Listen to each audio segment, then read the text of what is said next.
कृष्ण स्वयं आए। कर्नाटक की लोक कथा। हरिहर एक सीधा सादा किसान था। वह दिन भर खेतों में मेहनत से काम करता और शाम को प्रभु का गुणगान करता। उसके मन की एक ही साध इच्छा थी। वह उडुपी के भगवान श्री कृष्ण के दर्शन करना चाहता था। उडुपी दक्षिण कन्नड़ जिले का प्रमुख तीर्थ स्थल था। प्रतिवर्ष जब तीर्थयात्री वहां जाने को तैयार होते तो हरिहर का मन भी मचल जाता, किंतु धन की कमी के कारण उसका जाना न हो पाता। इसी तरह कुछ वर्ष बीत गए। हरिहर ने कुछ पैसे जमा कर लिए। घर से निकलते समय उसकी पत्नी ने बहुत सा खाने पीने का सामान बांध दिया। उन दिनों यातायात के साधनों का अभाव था। तीर्थयात्री पैदल ही जाया करते थे। रास्ते में हरिहर की भेंट एक बूढ़े व्यक्ति से हुई। बूढ़े के कपड़े फटे पुराने थे और पांव में जूते तक न थे। अन्य तीर्थयात्री उससे कतराकर निकल गए, किंतु हरिहर से न रहा गया। उसने बूढ़े से पूछा, बाबा, क्या आप भी उडुपी जा रहे हैं? बूढ़े की आंखों में आंसू आ गए।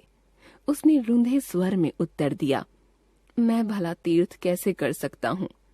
एक बच्चा तो बीमार है और दूसरे बेटे ने 3 दिन से कुछ नहीं खाया। हरिहर भला व्यक्ति था। उसका मन पसीज गया। उसने निश्चय किया कि वह उडुपी जाने से पहले बूढ़े के घर जाएगा। बूढ़े के घर पहुंचते ही हरिहर ने सबको भोजन खिलाया। बीमार बच्चे को दवा दी।